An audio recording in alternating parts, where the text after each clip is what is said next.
The first question obviously is, what is an addiction? And I always ask in a sense of, when does something become an addiction? The biggest difference between an addiction and a habit is what we call dependence. So you get two different kinds of dependence. You get psychological dependence and physiological dependence. And now what we talk about dependence is, if I don't have that opioid, my brain is imbalanced again. So now it's not sensitive to those receptors anymore. And the two main neurotransmitters that are affected is serotonin and dopamine. Yes, and those are very important neurotransmitters, because serotonin is for regulating your mood over time. So this is, if there's a problem with serotonin, you will often find depression or even episodes of mania. And then the other one, dopamine, is our motivation hormone. Doom scrolling is one of those ones that is actually socially acceptable. And I think one of the reasons why it is more socially acceptable is because it has fewer obvious adverse effects. But the problem with the doom scrolling is, because it's training your brain to look for that small hit of dopamine, and it's training your brain to be impatient. So now you're going to struggle with concentration elsewhere, because now your attention span is just as long as that Instagram reel or that YouTube shorts, or still has adverse effects. And saying stop really doesn't really help. I can't just stop. I'm telling you, I have a problem now. So where do I go from there when I'm realizing that I just can't stop? Hello. Welcome back to my YouTube channel, which is called The Pursuit of Wisdom. And like I said in my introduction, that we are talking about a topic called understanding your addiction. And of course, I bring nothing but the best in this channel. And I have Renita Oza. Yay! Hi everyone, happy to be here. Yeah. How are you, Renita? I'm doing well, thank you. How are you? I'm okay. So Renita is actually an occupational therapist. So can you just tell us, like, the work that you do, even if it doesn't really relate to what we're talking about, but what is it actually that you do? Not a lot of people actually know what occupational therapists do. So I like to explain OT as we deal with the things that occupies people's time every day. Okay. So if you get up in the morning and you're brushing your teeth, you get ready for work or university, and you have to travel, you come here, you do your schoolwork, all of those things are called occupations. And so if there's anything that is preventing you from doing the things that you want to do, need to do, or are expected to do, that's when you will talk to an OT. So me personally, like you alluded, I don't work with addiction care, but I work with children in low resource communities, trying to prevent school dropout with a very cool organization called Kula Development Group, And we try and help children to stay in school through providing occupational therapy services, and there are also social work services. Okay, so in the occupational side, like, what is it that you do there in the preventing of students dropping out? Like, looking at, I could see the social work side of it, but then, like, in the occupational side of it, like, maybe can you explain what? Yeah, so one of the biggest barriers to children engaging in schoolwork is that the curriculum doesn't support them. So oftentimes you'll find, especially children with neurodiversity, so we're looking at ASD, ADHD, ASD, ADHD, or even intellectual disabilities such as fetal alcohol syndrome, which is very common in our communities where we have a big problem with alcoholism.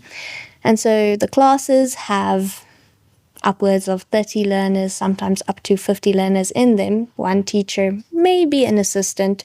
And so those learners who are already struggling to cope in a classroom situation are placed at such a disadvantage because of the size and the available resources. And so what we do is we try and present the curriculum in such a way that it is understandable to them. So I work with lovely facilitators who are in the schools every day, and then I will help to advise them, or I'll help to do a few assessments that I can then advocate for learners to get into either a special school or a full resource class where they will be better supported. Yeah, that sounds like a very impactful work that you do. Thank you. So like I said in our introduction that we're going to be talking about addiction. In this episode, we're just looking at it in a medical perspective. Yes, I understand, Renita, you don't really work with like that kind of field. In that field, but then I do think you have some sort of like knowledge when it comes to it. And again, thank you for coming. So I'm going to now shoot with the questions. Go for it. Yeah. So the first question obviously is, what is an addiction? And I always ask in a sense of, when does something become an addiction? Like that, okay, we can differentiate between a habit and this is an addiction now. This is starting to be a problem, you know? Yeah. So what do you say an addiction is, basically? Okay. So I would say the biggest difference between an addiction and a habit is what we call dependence. So you get two different kinds of dependence. You get psychological dependence and physiological dependence. So physiological dependence is what you often think of with like substance use disorders and addictions. So that is where the substance, whether it be alcohol or illicit drugs or even over-the-counter or prescription drugs, they change your brain's sensitivity to that particular drug because your brain is trying to keep homeostasis. So, for example, if homeostasis means balance. Sorry. Okay. Yes, I remember. Let's not use big words. No.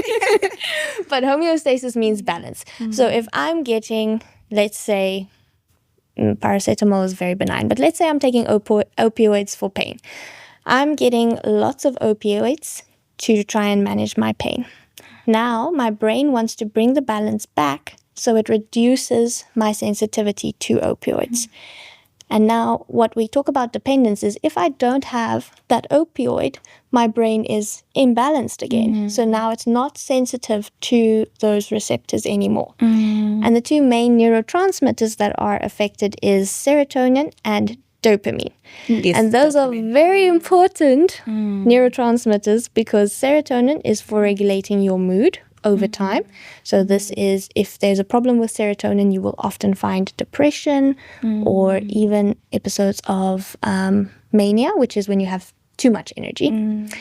And then the other one, dopamine, is our motivation hormone. So that is what we need in order to want to do stuff. So again, back to dependence. If you are dependent on this maybe behavior, like doom scrolling, because every little new short video gives a new hit of dopamine. And so if you are dependent on that doom scrolling for your dopamine hit, if you don't have that, you don't have motivation to do other things. Or your brain wires it in such a way that you only have motivation for that thing that gives you the dopamine hit. And so dependence is really when we say, okay, we've moved from a habit to an addiction. And a good way to measure this also, to kind of judge if you have a dependence, is if you can function without it. If you can still function without it, like let's say morning coffee. Me. If I skip my morning coffee one day, I might feel a bit sleepy, but I can still function. But with coffee, you can also get withdrawals to the point of like severe headaches, feeling brain fog. And so if you're at that point, it is maybe a good idea to think, not a habit anymore, addiction. I spoke a lot now, but this was still about physiological dependence. Okay, then you also get psychological dependence. Wait, before we get there, please hold that thought. You said something really important, and I do want to re-emphasize it for our audience. You said dopamine can cause two things. It can cause you to say, like, do this thing. Okay, I might be paraphrasing, but then you do this thing so that you can be motivated to do other things.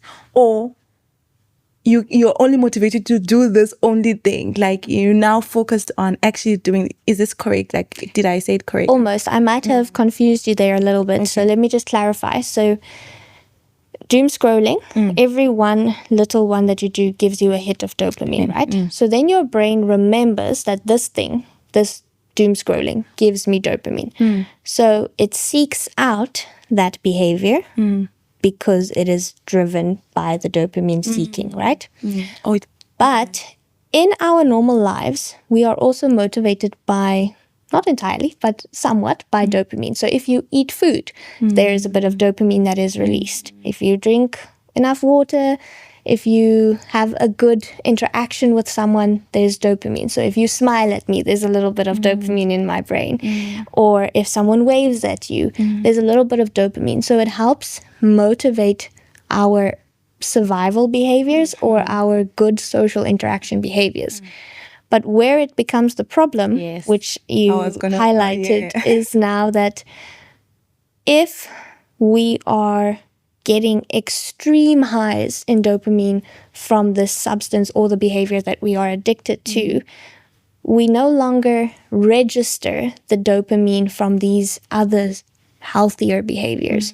Because you smiling at me gives me a little bit of dopamine, but me being on a very stimulating screen and getting short video after short video gives me a lot of dopamine. So it's more that your brain has a filtration system. It happens in your basal ganglia, where your brain is like, this thing, lots of dopamine.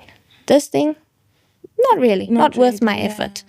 And so that is how dopamine impacts on that aspect of addiction. I hope that makes more sense. It does. So now we moved on from the physical, right? Yeah, physical and physiological. Physiological. Now we're going to the psychological addiction. Yeah. So this one's a little bit simpler to understand. And the psychological addiction is when you believe that you are unable to continue functioning without this substance or this behavior. So interestingly, with smoking, what they found is that sometimes the psychological dependence can be even more predictive of whether or not a person will be able to kick the habit. So where if a person believes, I need this cigarette in order to be calm so that I can do a big presentation or whatever, it can be even more powerful than the actual nicotine addiction in the brain, the physiological addiction. Okay. I think I now understand a little bit of difference. You say psychological is the need, like you have, like, say, I need to get this thing. But when the physical is a nicotine addiction. Is that? So I'm sorry, it's kind of getting confusing. It's all right. Let's make sure we clarify this. So physiological is the chemistry. It's what happens in your brain. Let's use cigarettes as an example. In your brain, the nicotine is affecting your brain chemistry. Physiological dependence. Psychological is the thoughts, the anxiety, the feelings surrounding this habit of using a cigarette. So it's a bit of a push and a pull between the two, because maybe initially when the person started smoking, what was making them feel calm was the nicotine. But now they've started associating this cigarette with calmness and with better presentation, better performance. Now they believe that they cannot function without that cigarette. So even though they might not necessarily be experiencing a chemical imbalance right that second, it's the belief that they need it that is making it so addictive. Does that make sense? It does. Okay. It does. Please ask more questions if it's not clear. No, it does. It really does. Also, as you're explaining, I can almost see that kind of addiction can be a medical problem. Is this true?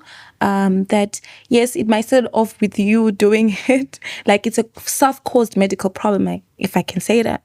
Yeah, and I'm welcome to be corrected. But it's sort of a self-caused medical problem. Then it now becomes, something that needs. And if it is a medical problem, can it be healed? And things like that. Yeah. So I think as we're unpacking, addiction is really complicated. But there's definitely a body level response to addictions. It's going to be dependent on what the person is addicted to. Okay.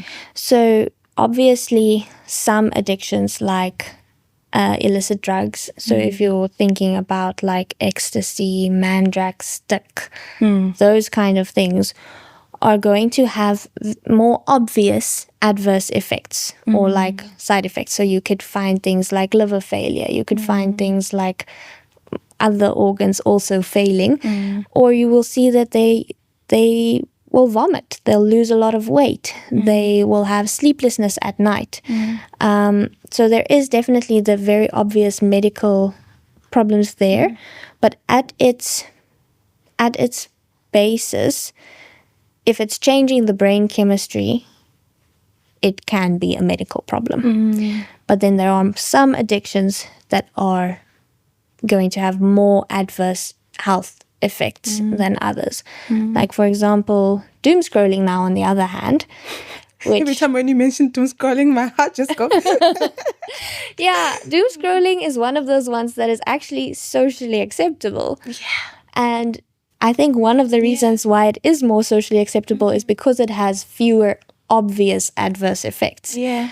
But the problem with the doom scrolling is because it's training your brain to look for that small hit of dopamine, and it's training your brain to be impatient.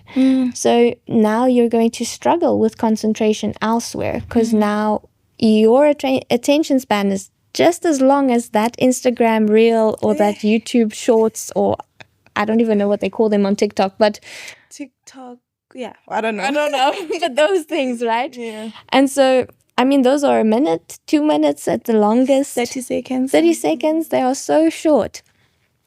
But now you have to sit down and you have to study for a test. You might have to study for multiple hours. Maybe you take some breaks in between, but it's the attention that you require for studying is not 2 minutes at a time. It's a lot longer. So even though it is more socially acceptable, even though it's more socially acceptable, it still has adverse effects. And maybe it's not a medical problem as in you'll see a doctor for it, although in children they do sometimes end up having to go on ADHD medication, not entirely because of screens, but we don't want kids to go on screens for this exact reason. Their brains are still developing, and we don't want to let their brains develop into a place where they can only get dopamine from screens or from these high dopamine things. We want them to be able to be curious about boring things, if that makes sense. Yeah, boring brings out curiosity. Like, yeah. No, you're telling the truth when you say doom scrolling, and it's something that I want to talk about it in another episode where we go deep into it, where you said it's socially acceptable. I remember telling my friends that, guys, I need prayers. I'm really feeling like, I'm dependent on doom scrolling or something like that. Or I am like, everything that I need to do, I need to first like, let me just scroll a little bit. And when I said that to them, they were like, oh, just stop, just stop doing it. But I'm just like, it's not as simple as doing that. And I actually want us to talk about that. Like, I don't know what I'm trying to ask, but I'm trying to ask, like, saying stop, it really doesn't really help. I can't just stop. I'm telling you, I have a problem now. So where do I go from there when I'm realizing that I just can't stop? Yeah. I need to get this video, things like that. Yeah. So where do I go from there? Yeah. Okay. Good question. Yeah. Layered also. Yeah. So okay, let's break it down. Let's break it down. Let's maybe start with why addictions are hard to break. Okay. So addictions are hard to break because we spoke about the dependence now. Okay. And so there is an imbalance in the brain chemistry, right? But now you take the substance away. Yeah. Depending on what the substance or the behavior is, if it is substance like drugs or alcohol related, you will experience withdrawal. So medical withdrawal can be very dangerous. it depends on the severity of the addiction, but people can experience dizziness, nausea, extreme vomiting, weight loss, as well as seizures if they come off, if they have withdrawal from one of these more illicit substances, even some of the prescription substances. In terms of the more behavior-related addictions, it won't necessarily have the same level of adverse effects in terms of your health, but you will find that you might be more irritable. You might find yourself being very lackluster, like I don't feel like I want to do anything, or stuff that you usually would enjoy, you just don't want to do because this other thing gives you so much more dopamine or such a bigger reward, if that makes sense. So one of the hindrances to people stopping addictions is the withdrawal, whether it be medical or the more dopamine withdrawal. So that's the first part of it. If someone is struggling with addiction with substances, it is important to talk to a doctor about stopping the use of that substance, and they might advise that it should be done under supervision. There are options to use safer prescription pharmaceuticals to help a person slowly decrease the dosages so that the brain has time to adapt to not having that in their system anymore. So if a person is wanting to stop an addiction of a substance, it is important that they talk to a doctor. I just want to emphasize that. Yeah. If it's more behavior related, there are different tracks that you can go in order to stop or to change. Shall we go into that? Are you happy with the why it's difficult to stop? Yes, I think I am. You can. Also, another thing, but I think we will talk about this more, but I wanted to also say that when it comes to addiction, like what you said, it gives you so much reward in what you're addicted to. So in order for sometimes to stop, you need to get something that gives you the same reward, but that is good for you. Would you say that's a good opinion? Yeah, so that is actually one of the things that we say when we are helping people who have different addictions, and not even necessarily always addictions, just bad behaviors or bad habits, and we want to replace them with good habits and good behaviors. It's like that bad behavior or that addiction is filling something in your life, some need, whether it's a need for acceptance, like maybe someone started smoking because of peer pressure, and then it goes into a whole different, or they started smoking because they didn't feel confident and they felt like cigarettes made them more confident, or maybe they started drinking and because of the reduced inhibitions they then feel more confident. So the reason why a person starts with something could maybe be an indicator as to with what you need to replace it, if that makes sense. It does. And Like you're answering one of the questions actually as to why do people get addicted? Like, what is it that they're searching for? Because you wouldn't carry on doing something that is bad for you. It means that it gives you that something that you need. Do you get what I mean? And you're answering that question. Yeah. Sorry. Yeah, and I think if we maybe look at it from a more faith-based perspective, it's like there's a hunger and there's an emptiness in all humans that only God can fill. But we try to fill it with all of these other different things.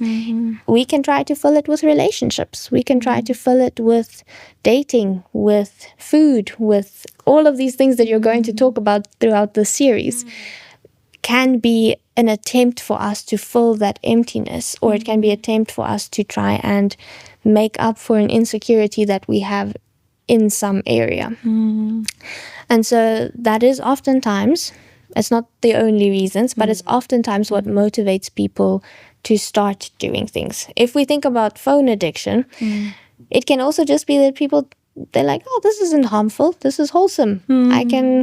I can just be looking at videos, I can be connected to my friends, I can be connected to other people. But it is a bit of a false trap, because we know that when you are on social media, people suffer more from loneliness and they suffer more from feeling isolated than they do feeling connected. Obviously now prolonged social media use, not just your 15 minutes a day won't do that. But people, gaming or social media is a good one. It can make people feel so far removed because you're not having that face-to-face human interaction. And it's more rewarding to be on that doom scroll. But it's called a doom scroll because it feels so dark afterwards. I think I have lost where we were going with this.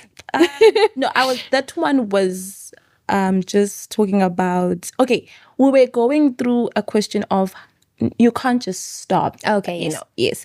And then you also mentioned why people don't stop, like why they start. They start, sorry. So now, you were carrying on. I don't know where we are. Let's go to how could you potentially consider stopping. Okay, so we've already said if it's a substance, please see a doctor because there might be some medical help there. Yes.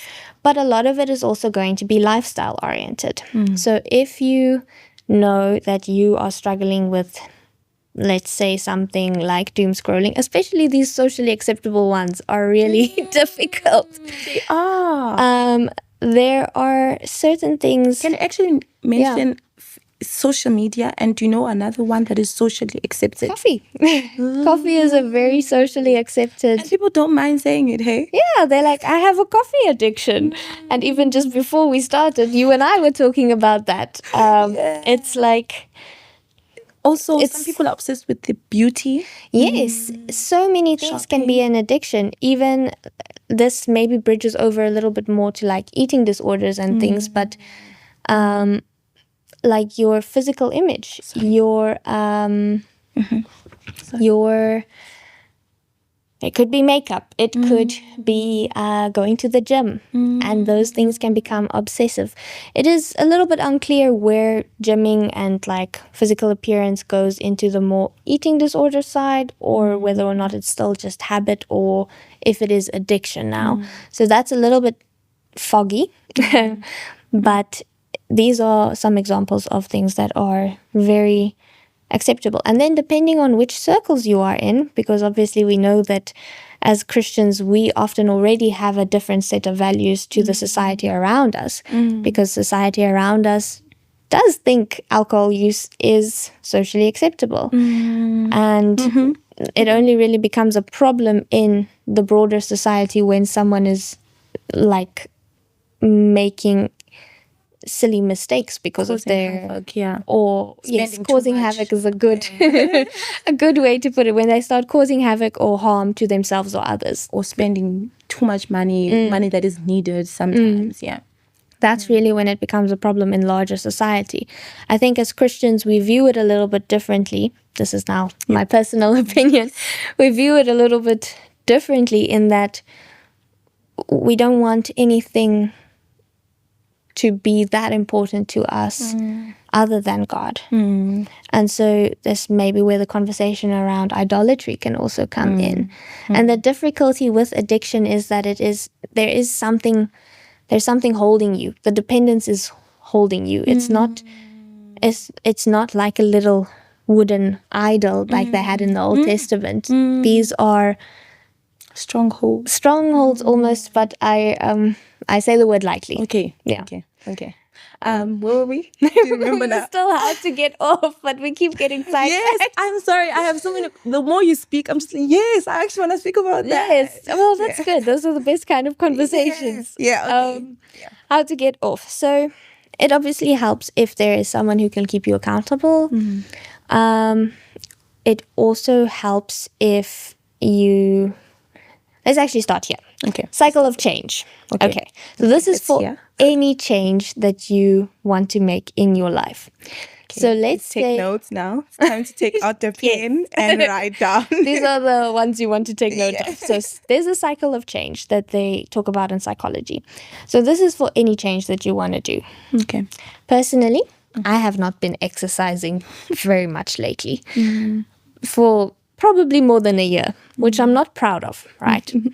But let's go with that example through the cycle of change. Okay. So the first one is pre-contemplation. So pre-contemplation is when you're not even thinking about it as a problem. You don't think there's any need for change. You just go about your life continuing. So it's almost as if some people call it denial or being oblivious to the problem, but it's called pre-contemplation. Then maybe a friend talks to you, or you watch a informational YouTube video, and you're like, okay, maybe this thing is a problem. Then you start thinking about it, contemplation. So now you're like, for my health, it would be a lot better if I was more active.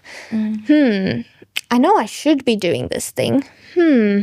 What are the cons of not exercising? What are the pros of exercising or not exercising?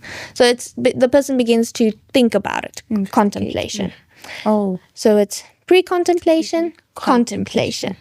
After contemplation, the person will go into preparation or planning. So this is when the person will get ready to make the change. So they have now decided, no, I need to make a change. So in my exercise example, I might now say, okay, I can go to the gym on Mondays, Wednesdays, Fridays. I can go to this gym because I have a Vitality membership there, or something along those lines. So they'll start putting plans in place, and they might even find a buddy to go with them to the gym so that they have accountability. So that's preparation.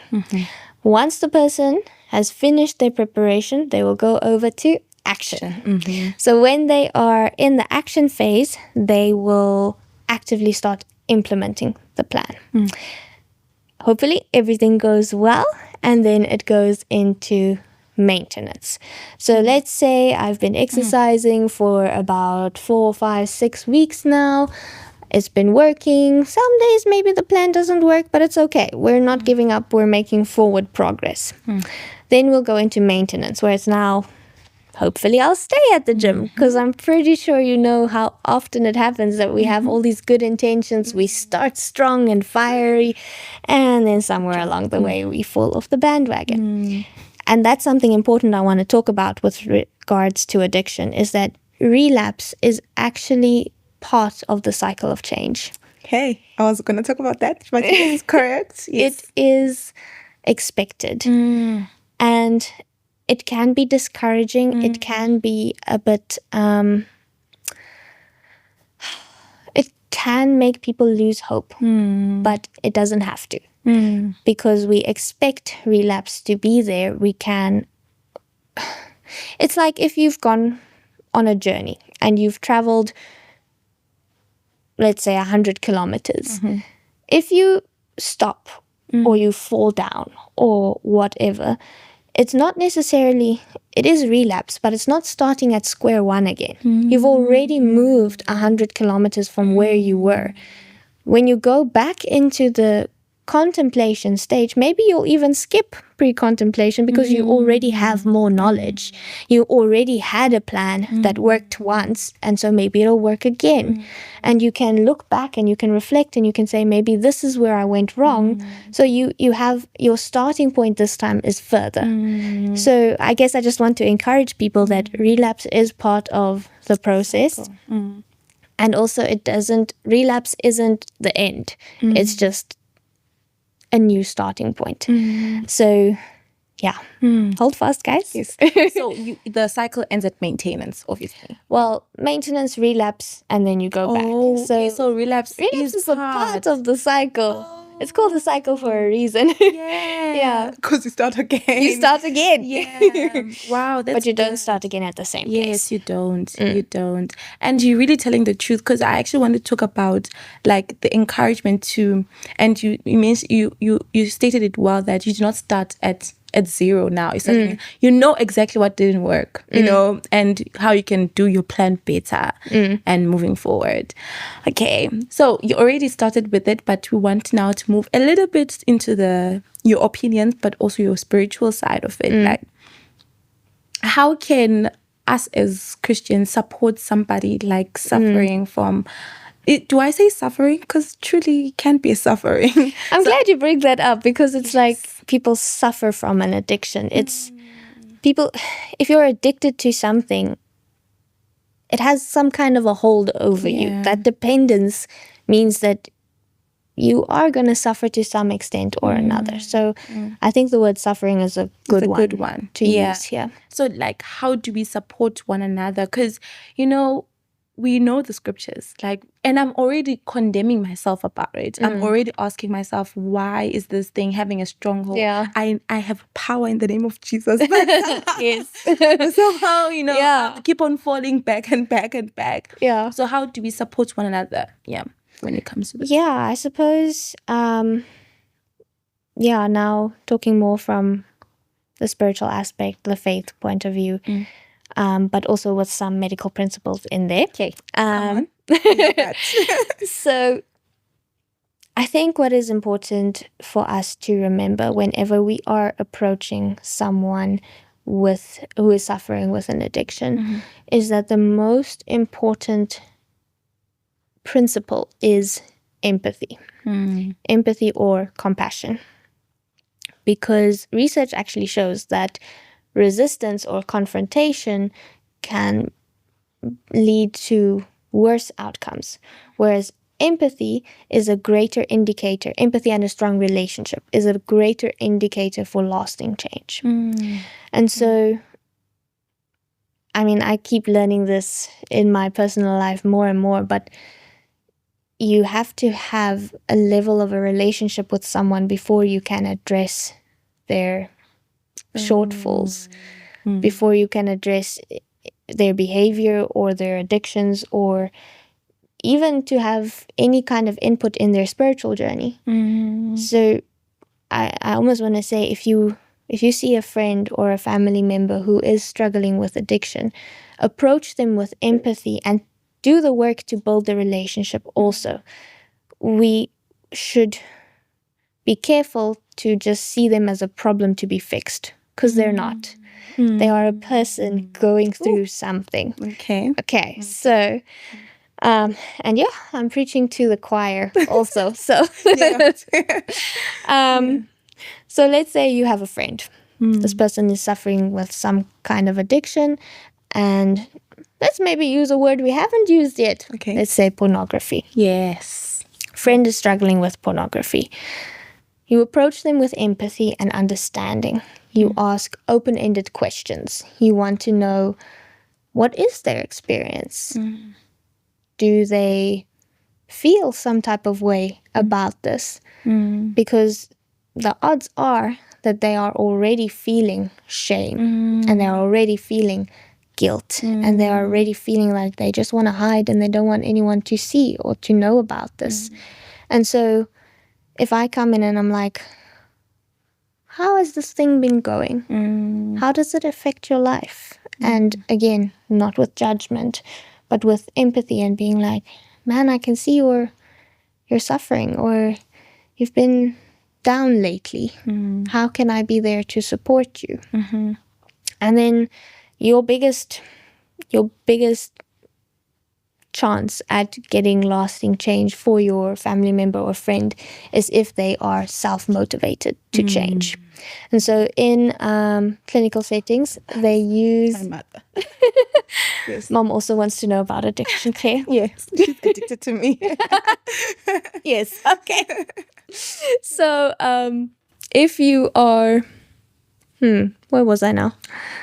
Talking about friends addicted. Yes, okay. So the best chance that you will have of lasting change is if the change is self-motivated. Yeah. So me coming to you and being like, Abongile, you've got a problem, you've got to stop, is not going to help. It's going to make you feel more ashamed, more guilty, and it's going to create distance between us. Yes. But if I come to you and I'm going to be defensive about it. Yes. But if I come to you and I'm trying to understand and I'm like, so how does this thing affect your life? And then you might say something along the lines of, you know, I've been feeling really isolated, or I just feel so alone and I feel horrible about myself. And then when I do this thing, I feel a little bit better. Or, you know, whatever the person's experience is, because every person's experience is different.